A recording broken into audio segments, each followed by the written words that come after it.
শ্রী শ্রী রামকৃষ্ণ ঠাকুরের জ্ঞান এবং বিজ্ঞান সম্পর্কে বাণী।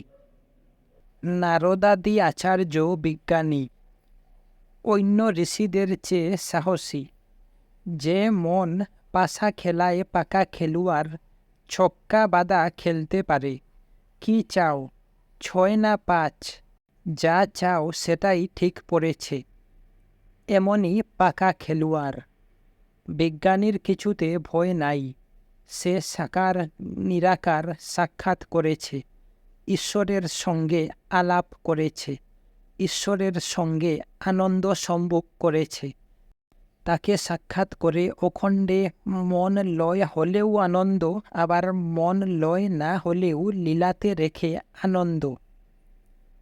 কারু পায়ে একটা কাঁটা ফুটেছে, সে ওই কাঁটাটা তুলবার জন্য আরও একটা কাঁটা জোগাড় করে আনে।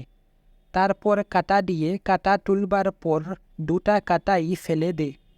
অজ্ঞান কাঁটা তুলবার জন্য জ্ঞান কাঁটা ব্যবহার করতে হয়। তারপর জ্ঞান অজ্ঞান 2টা কাঁটা ফেলে দিলে হয় বিজ্ঞান। ঈশ্বর আছেন এইটা বুঝে বোধ করে, তাকে বিশেষভাবে জানতে হয়, তার সঙ্গে বিশেষ রূপে আলাপ করতে হয়। এরই নাম হলো বিজ্ঞান।